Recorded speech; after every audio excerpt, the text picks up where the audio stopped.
March 18th, 2009, an attractive professional woman made her way home from her job on the University of York campus. This is the sort of thing that happens to other people. It doesn't happen to you, to your daughter, to your family. She would later speak to her parents by phone, arranging to meet her mother for Mother's Day, as they would hear from her. It is extraordinary that a 35-year-old woman in full-time employment can just completely vanish. Her friend texted her on Thursday evening when she didn't turn up for a drink. When she hadn't received a response from Claudia by Friday morning, the alarm was raised. She had simply disappeared. It's a major mystery, probably one of the biggest mysteries of any crimes I've ever covered, and with a total lack of explanation of what had happened to that woman. It's astonishing to think that in this era of CCTV, forensic science and cell towers, that someone can simply slip through the cracks and disappear. How is it possible that someone can simply vanish without a trace? And what hope do the investigators have when the trail goes cold?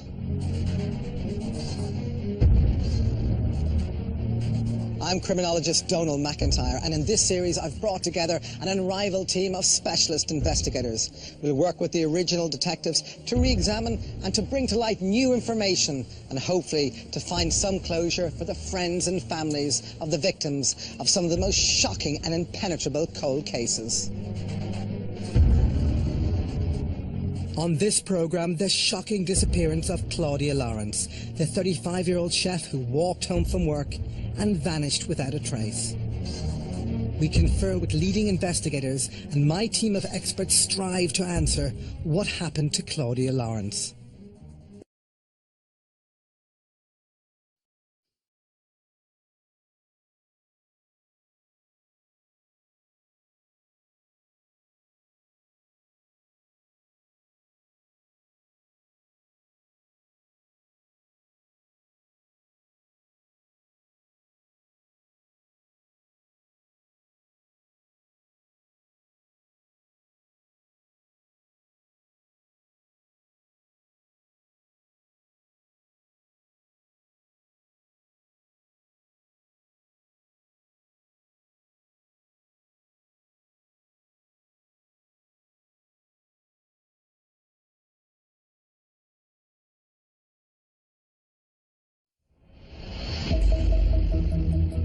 On the afternoon of March 18th, 2009, Claudia Lawrence walked home from the Roger Kirk Centre on the University of York campus. She was never seen again after that day at work, and it's a mystery that has baffled investigators since, and one which I'm hoping, with the passage of time, we might be able to shed some light on.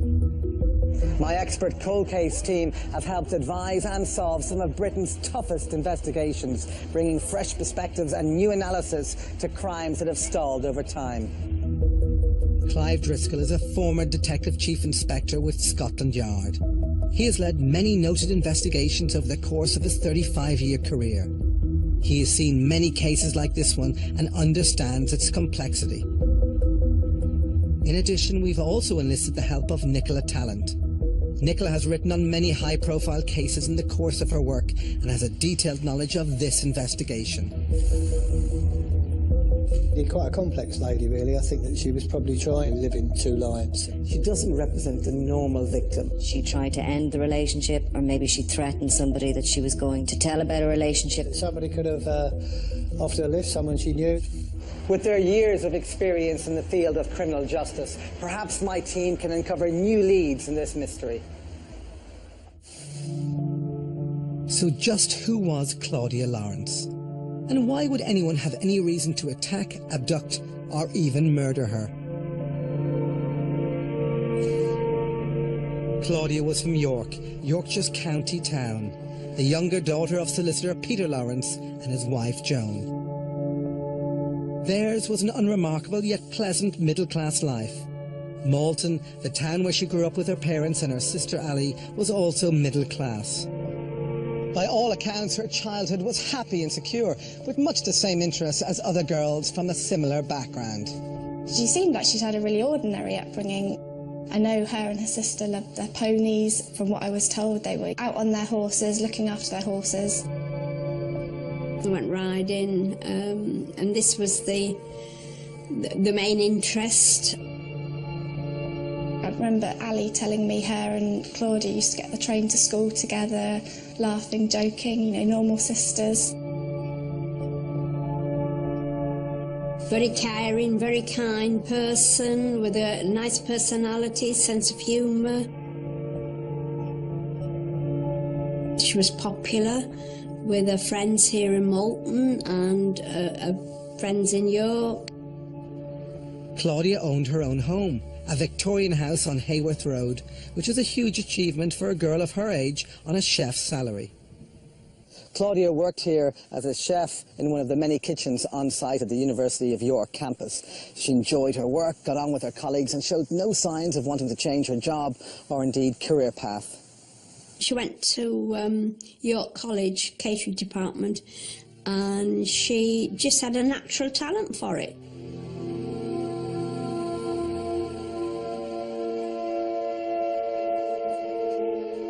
Started working in pubs, one in Malton, which is the area she grew up, quite, you know, rural North Yorkshire.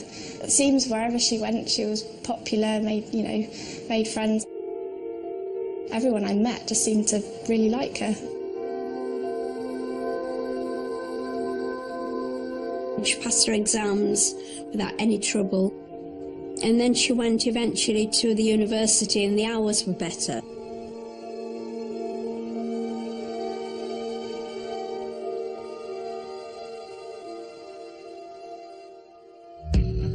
As with many cases I've seen in the past, there is always the possibility that Claudia just wanted to change her life and start again. But were there circumstances in her personal life that the investigation has so far failed to identify that would have caused her to disappear of her own accord? People do want to change their lives. People do disappear and reinvent themselves. But often there is evidence about that desire in their life that they previously had had. They've gone bankrupt, they've had a terrible divorce, they owe lots of money. They talk about wanting to disappear and start again. But there's nothing in Claudia Lawrence's background that suggests that she wanted to disappear and become someone else. I can't think of any reason why she would just go and leave everything in her home. I just don't know. Without having to delve too deeply into Claudia's situation, I've been able to verify what most people say about her. She was happy, popular, and there appears to me and my cold case team to be no apparent reason why she would want to go missing. Claudia is missing. There's still no evidence that a murder has taken place. Is there any chance she could have just decided to upstick, reinvent herself, as others, thousands do every year? I don't think she's the type of person who's going to feel a need to reinvent herself. She does have a lifestyle that may not suit everyone. She's happy with her job. She turns up on time. She's made plans, made arrangements. I don't think there's anything to suggest there that she may have gone and reinvented herself with what. And it isn't that easy to do that. There's no doubt that Claudia was popular. She was charming, attractive, and made friends easily. She had ties with a number of people in Cyprus, and she'd spent some time on the small Mediterranean island. She was a very gregarious young woman, and there were lots of people in York who met her at clubs and in bars and pubs and got on with her really well. A very sociable lady, a lot of friends, a lot of acquaintances, and anyone you speak to say they cannot understand at all why she would have disappeared other than she's been taken by somebody against her will. We realised right from the beginning that it was an unusual case. There are missing people, obviously, all the time, and the police will sometimes try to gain quite a bit of publicity locally for someone who's gone missing for all sorts of reasons. But this quite clearly was something extra. Right from the word go, I had a feeling this was going to be a very big case. There was just that feeling about it, and so it's proved. It's a mystery which stunned a nation and devastated a family. How could a beautiful woman with so much to live for simply disappear? So what could possibly have happened to Claudia? We've pretty much established that she didn't have any reason to go missing. She didn't have any enemies that we know of. So does her personal life hold the key to the mystery? Was she associating with a person or persons who needed Claudia Lawrence out of the way? Coming up, we examine Claudia's movements on the day she went missing. We bring some new insight into the case and we reveal some of the mistakes made early on in the investigation. 35-year-old chef Claudia Lawrence vanished without a trace from her home in York in March 2009. Despite continued efforts by local police and investigations carried out abroad, she has never been found. I've assembled a cold case team of experts to revisit Claudia's case in a bid to better understand how this successful young woman simply disappeared. I've spent time in York and spoken to people who knew her. Everything they've told me confirms the widely held view that she was most likely taken against her will. Everything I've heard indicates that her life was normal, secure and happy.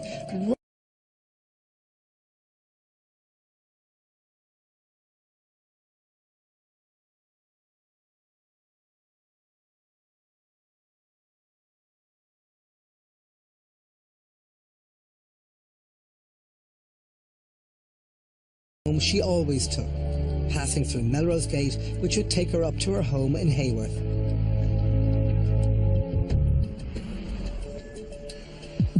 Some of the last images of Claudia were caught by the CCTV system at this post office. She was seen to post a letter as she walked home from work on the last day she was seen alive.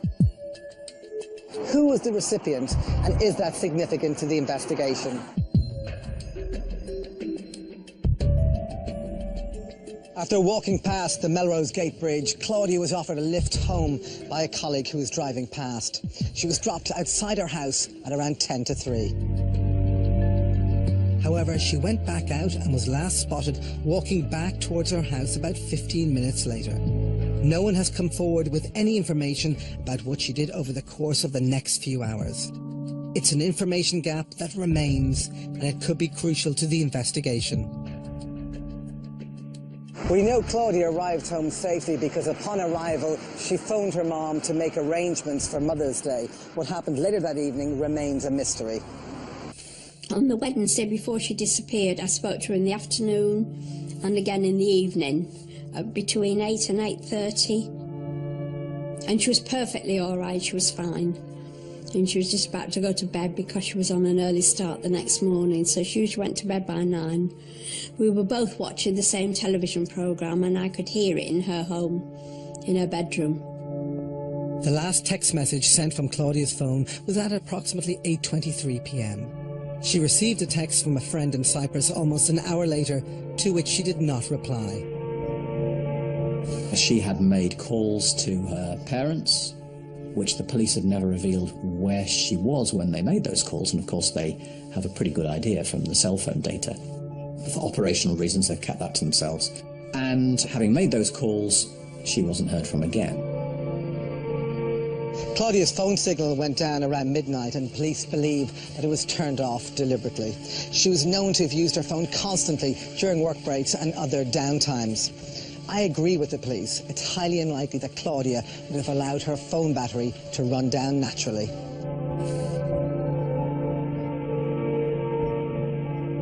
On the evening she was last seen, there was suspicious activity picked up by CCTV around Claudia's home. Around 7:15 p.m. that evening, a man is seen walking with what appears to be a bag on his shoulder into the alley behind Claudia's house. As he walks out just over 1 minute later, he clearly waits for a passerby to move on before he leaves the alleyway. What caused him to do that? Then again, at around 5:07 a.m. on Thursday morning, a man walks into the alley and returns less than a minute later.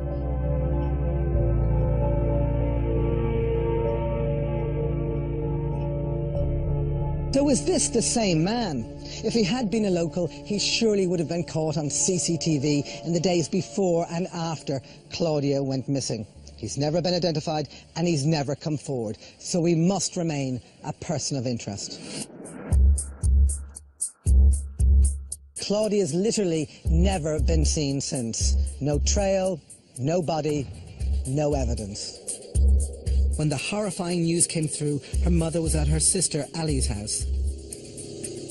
We had a phone call early evening. Ali answered the phone and it was a father saying that Claudia had disappeared. And that was nearly 48 hours after she had disappeared. She was last heard from on that Wednesday. The father reported her missing on the Friday, and they had the first news conference in York on the Monday morning. I have no idea what happened in the time, those 48 hours. I just don't know why it took so long and what happened. I can't get my head around that one. When the police examined Claudia's house, they found a set of unidentified partial fingerprints and also the DNA from a male left-handed smoker on a cigarette butt in her car. However, nothing in the house seemed amiss. There were breakfast dishes in the kitchen sink, her electric toothbrush on the draining board, her bed made, they're still there. Claudia's handbag, bank cards, passport and jewellery were also there, but her phone and the rucksack she used to carry her chef's whites to work were gone. So everything very much implied she'd left for work on the Thursday morning, and this featured heavily in the original investigation. Well, the whole thing's very mysterious because absolute lack of any forensic evidence, certainly in the early stages of the investigation. No sign of a disturbance inside her house. She's made these 2 phone calls to her parents on that Wednesday night, and since then silence. As a criminologist and an investigator, I work with motive, means and opportunity. But in Claudia's case, because she's missing, we don't know the motive. We can't know the means. So that leaves us with opportunity. In a case like this, that's not a very good start. We've got a situation here where this young lady leaves home at 5 o'clock in the morning to walk to work. This is a cold, dark, damp March morning. She's on a main route through. This is her most vulnerable point. There are many opportunities for an opportunistic abduction, an opportunistic, or even somebody that she may have known saw her walking to work and offered her a lift to work. So, opportunist or someone she knew? My experts are in little doubt. Clive, what odds do you place on the fact that she might have been taken or abducted on her way to work? I think the hours she was working that particular day as well would have meant that she possibly was walking down that road alone. I think even at that hour, you said it was a thoroughfare, wasn't it? You would be taking a real risk bundling someone into a car, and my guess is that she would have put up a fight. So I suppose I'm leaning towards somebody she knew more than someone who just grabbed her off the street and forced her to get into a car. The senior policeman leading the investigation at the time, Ray Galloway, certainly believed that Claudia had disappeared on her way to work. He and his colleagues had leads on a couple arguing on University Road that morning, and a left-handed smoker was also seen in the area just a little bit earlier. He focused on that walk to work, and he had evidence that it would appear people had seen someone arguing. There was the person with a cigarette who they were looking for, who had been standing by the side of the road. There were a number of incidents that over the coming weeks they thought was important. They made big appeals for. Were you this person? Did you see this activity? The police cannot be sure whether she was taken inside a house or, as her father believes, that she was attacked somewhere on her way walking to work that following morning. Very early hours of the morning, 5:30. But what if Claudia never made the walk to work? What if she was already dead? The problem, though, for the investigators is that there's no evidence of foul play at her home. There's no sign of any disturbance in that house, so we're told. Her bank account's never been touched, her passport's never been touched. This young lady was presumed to be at home, yet there is no evidence of a crime committed at home. They're looking at an alleyway at the rear that is a possible way of moving a body, yet we've got no evidence of that at all. Realistically, domestic murders will always leave a crime scene because there's anger involved, because people are emotional. So there will be a disturbance, there will be a trail of disturbance left. So this is a most unusual situation. As I've already said, no body, no evidence, and it appears no signs of a struggle. I suppose the most significant thing in all of this, Clive, is that the absence of a crime scene. If this was a crime perpetrated by someone known to her, close to her, would one not expect, a body, in its blast of anger, frustration or sexual jealousy to be some sense of crime scene? There is a crime scene somewhere, if indeed Claudia has actually lost her life, but it may well have been apparent if we could have found it. I think the problem is we've never found it. Certainly what they found in Claudia's house didn't really appear to me to be somewhere where something untoward had happened and then something had been removed. It seemed almost normality what they found. So Claudia, I believe, was whatever happened away from that house. And we don't actually know where that scene is. Coming up, could what the police describe as her rogues gallery of associates have anything to do with her disappearance? And is the complexity of her private life the secret to solving the case?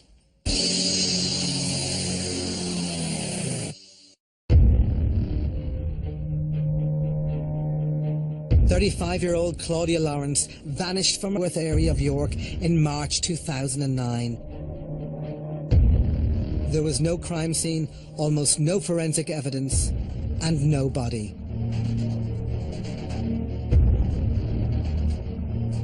Six weeks after Claudia's disappearance, her investigation was reclassified to a suspected murder.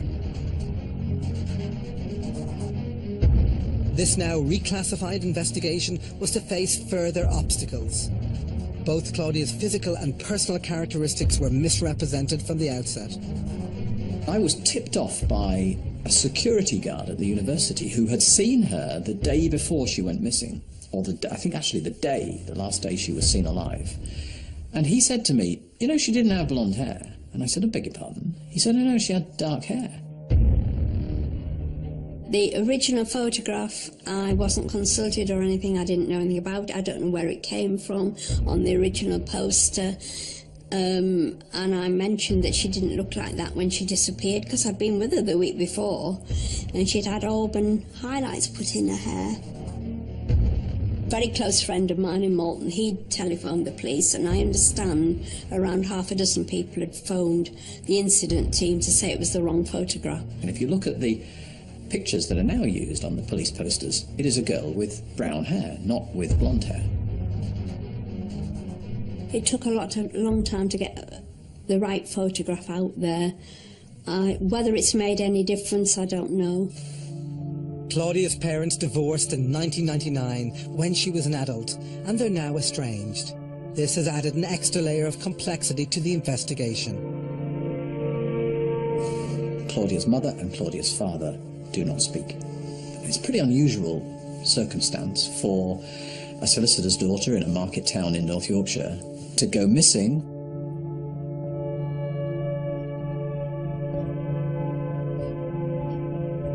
And that has caused challenges for the police, I know, and for journalists for certain, because it means that there isn't an open and unified front from the family. There are two sides from the family.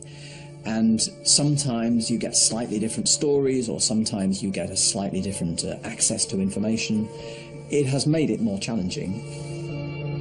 However, it was Claudia's private life that was the most controversial part of the whole investigation. I think it wasn't just what I learnt about Claudia, it was what the police learnt about Claudia. When Ray Galloway made those first comments, this is completely out of character. The problem was, the police then didn't know what Claudia's character was. It's apparent to me from all the people I've met in the course of reviewing this case that Claudia was a really popular girl. She was attractive to men and was easy in their company. But it also appears that she had some very complex relationships. The details of the complexity of her relationships is something not even her closest friends knew about. The original police team were not told by some of the people close to Claudia how she lived her life. The secret that the police have always believed lay in her intricate web of relationships. The people with whom she worked with saw one Claudia. The people who she socialised with perhaps saw another Claudia, and then there was perhaps another Claudia. And the police team that came in was on a very sharp learning curve, because they discovered that actually she had relationships with some people who you wouldn't necessarily have expected someone in her position to have had relationships with. Peter, her father, doesn't accept it. He says he doesn't recognise this lifestyle, and yet most other people you speak to do recognise this lifestyle. We know that Claudia had some clandestine relationships, and as a result, some of the men were not in a position to be forthcoming about their connections to her. Perhaps the most important new information they came up with was the sure knowledge that people were lying to them. And that's what the new Senior Investigating Officer, Di Mallon, has said, and repeatedly said. We know that people are lying to us, and we will find you. Probably the biggest problem the police have had in this is they've known right from the beginning who she had relationships with. And they've got to these men, and of course, for obvious reasons, say, well, no, we don't have a relationship with them. And they've had to go away and probe further and go back and say, we now know you did have a relationship, and that's held the investigation up a lot. Newspaper journalists themselves were having problems getting to the bottom of what these relationships that Ray Galloway had alluded to were. Some of the people that we wanted to talk to didn't want to talk to us. Some of them had lifestyles that weren't necessarily compatible with our openly answering questions from either journalists or from the police. And I was threatened on this investigation, and I was warned off on this investigation, which is pretty unusual for a murder inquiry of a solicitor's daughter in a rural market town in North Yorkshire. This pub, the Nag's Head, located just a few doors down the road from her house, was somewhere Claudia spent a great deal of time. She was well known to the staff and to many of the customers.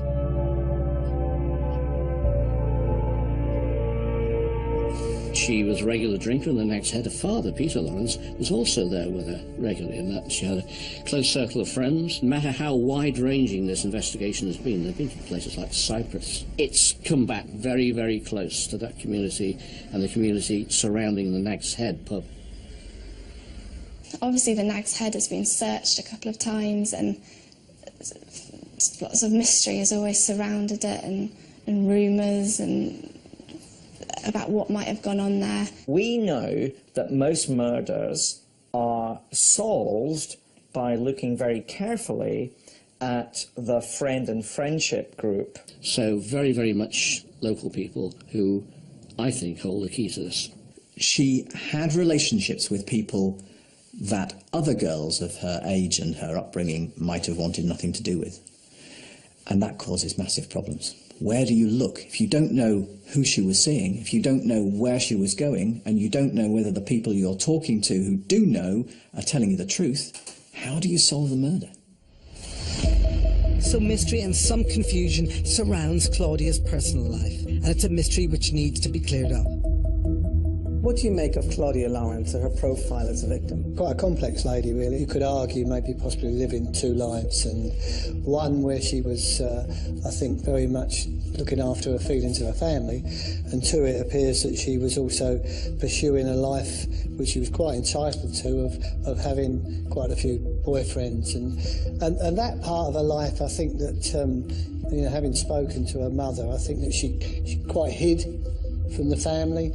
I think she would be a challenging victim in as much as the police would have to maybe go down some roads which might cause a little bit of embarrassment and might cause just a little bit of upset in an investigation which needs to be done, because you need to try and find out what's happened to Claudia. Nicola, this is an individual who was in control of most areas of her life. She wasn't chaotic, she was well groomed, she turned up for work, yet this terrible thing happened to her. She doesn't represent the normal victim of an abduction, if that was what happened. No, she doesn't, but in common with lots of others, she has a sort of a double life, a secret life going on as well. She was having relationships with married men, and all that is always done under the radar in secret. So Clive, what details stand out for you? What are the key points where you think would be the focus of an investigation if you were in charge? The Nag's Head, because certainly what I know about this case, I think there are people, for whatever reason, that say things in public and outside the police investigation that they haven't felt able to give to the police investigation. Some of the information that was given to the police in the early stages is probably not correct now. I think people were more concerned about their matrimonial status and maybe the embarrassment to them when they gave certain statements. And so the key bit for me is to try and win the confidence back. So if you could get them to come forward, I think we could move this forward and hopefully find out what's happened to Claudia. Having been portrayed at the start of the investigation as one type of person, the police then had to disclose the less conventional side of Claudia's life. When they realised that some of the men that she'd been involved with, they were described to me by an officer working on the case as a rogues gallery, some of the people that she was involved with. When they realised that, they had a difficult job to do. Did they tell the public that there was a rogues gallery? That would mean that some people who are watching it would think, well, in that case, I'm not interested. It serves her right, which is obviously an awful thing to think. And the police didn't want people to think that because the information wouldn't come forward. Nor could they continue with the line that was out there, which was, Claudia was just like your daughter or my daughter leading a life entirely in the open. I've seen that how the victim is portrayed is incredibly important to every investigation, and it's become clear that Claudia's personality was portrayed negatively from the outset. Claudia's sex life, her alleged extramarital affairs and her active sex life, for example, were represented as being a key part of her as a person as well as the wider case. Some of the main ways or the main phrases that were used to describe her were things like scarlet woman, home wrecker, and it's that kind of narrative which has very gendered underlying assumptions, which is really only typical for women victims. We are led to blame Claudia as a victim for putting herself in these arguably compromising positions, whereas actually the blame shouldn't be on Claudia, it should be on the perpetrator. So what was wrong with Claudia living her life any way she chose? And did the stories which emerged, in addition to being hurtful to her family, damage the investigation? She had boyfriends, she went on dates with men, but she, they don't tell the story that has come out since, that she was this man-eating, home-wrecking woman. She was just a 35-year-old woman leading a perfectly lawful life. The fact that the life that she led was not perhaps as entirely open as yours or mine, it doesn't mean it's wrong at all. She's a victim. And her family are obviously victims of what's happened to her. Tragically, she was a victim of the media, who not only destroyed her reputation, but also, as a consequence, damaged the investigation. To see all these lies in the paper about your daughter, it was just awful. It really was terrible. It's so very, very difficult to describe it. People make implicit assumptions, often based on the feeling about this person might have brought the problem onto themselves in some way. And the problem about doing that, both in terms of the police doing that or in terms of the public doing that, is that you lose those opportunities to appeal to people to come forward with information, to make people want to invest emotionally with that victim to catch the perpetrator who has done harm to that victim. So it actually reduces the possibility that there will be a result in the case. All of these inconsistencies and the way Claudia was portrayed damaged the investigation. Coming up, I review all the evidence and reveal my conclusions on what really happened to Claudia Lawrence.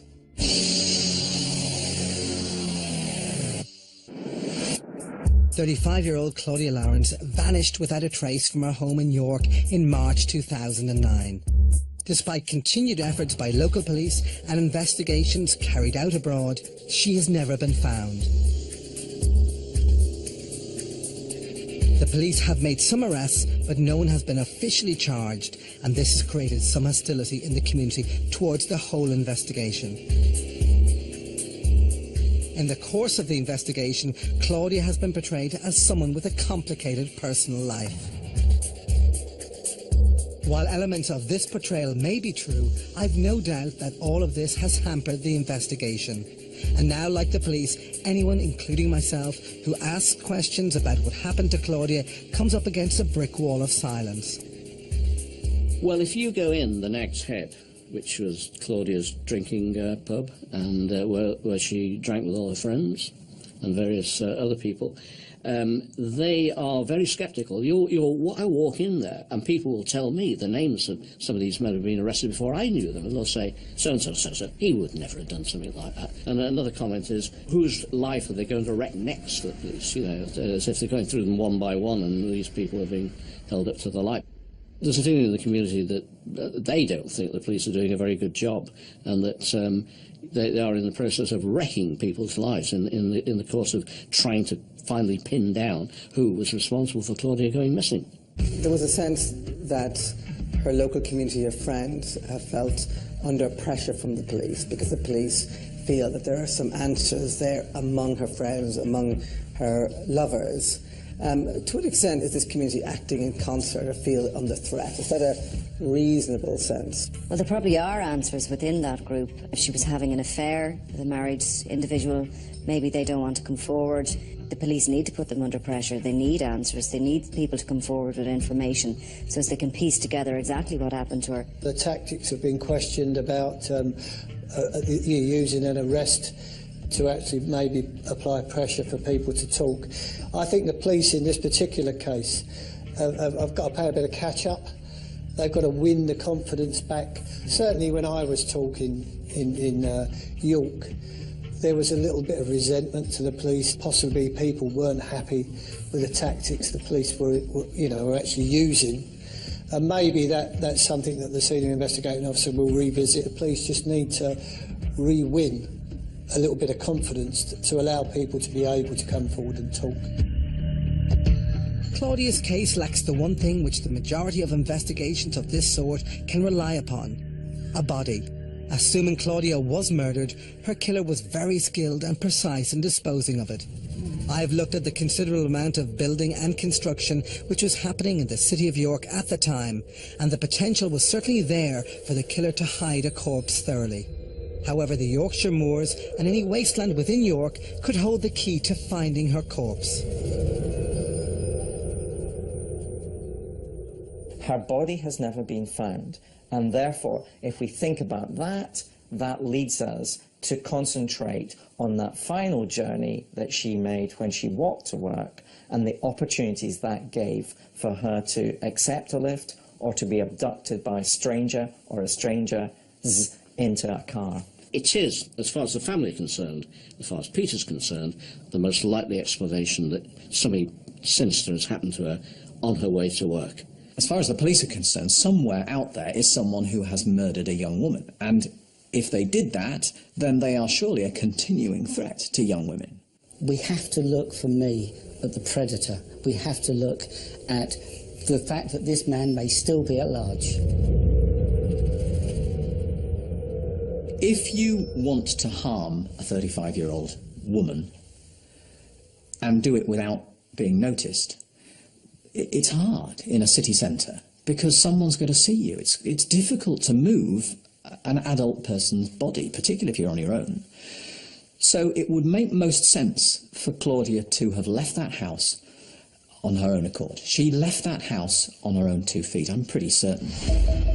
So what do we really think happened in this perplexing case? But at the moment, we have no sightings. We have absolutely nothing to suggest that Claudia is alive. Normally, that there would be a fingerprint of some description, a credit card, a phone, someone being notified. We don't have any of that. And so I think the police are right to pursue this, to assume the worst. And I've always felt the abduction in the morning, and I did walk that little stretch. It doesn't sit well with me, even though I have to accept it is a possibility. I feel more likely that this might have been a meeting that has gone wrong, rather than possibly a group of lads or a lad or someone grabbing hold of her and throwing in a car, but I didn't rule out the possibility she might have known someone who offered her a lift. The fact of the matter is, she was a 35-year-old woman. She was single. So what, how she lived her life? It doesn't matter how she lived her life. She didn't deserve to be murdered. And what has to happen here is there has to be a confidence built up between her friends and those who were around her to come forward and give the police information. And one little piece of information could be the key to solving this case. The hunt for Claudia Lawrence and who murdered her, I think, is the most perplexing case, certainly the most perplexing serious crime case I've ever worked on. Nobody knows, or at least if anybody does know, they're not saying. The police walking into this story, which is what they did, thought that they would be easily able to describe Claudia. She was a 35-year-old, blonde-haired, daughter of a country solicitor, horse-loving chef in the university. And they pretty quickly discovered that there was a lot more to Claudia than that. And I'm not certain they've discovered all of it yet. I'm feeling the same about the case. The frustration on the side of the locals and the friends and the family of Claudia, who believe that the police have taken the case in the wrong direction, is matched only by the frustration of the investigators, who believe that there are plenty of people out there who aren't telling them anything. It's one of the most complicated and difficult cases I've come across. Appeals are issued annually, and Claudia's parents desperately hope that somehow, some way, they will find out what happened to their daughter. It's very, very hard to get through each day. Very, very hard. It never goes away. It's with you 24/7. It just never, ever goes away. And Ali and I, we often say, you know, one day we keep thinking she'll come through the door and say, I'm back, Mum. It's difficult for me to conclude anything other than that Claudia Lawrence's disappearance, and most probably her death, is a tragedy and a puzzle which can be solved.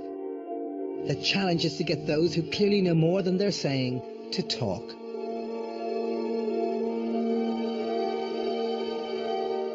In her life, she was warm and vivacious, but in her absence, her reputation was left tarnished, full of sexual innuendo. I don't believe that she was a victim of stranger danger. I don't believe she was abducted on her way to work, or indeed from her own house. I believe she left her own home of her own volition for an overnight stay with a lover, a man with a complicated love life like her own. In summary, I believe that her personal life, her very private love life, led to her very public, tragic disappearance.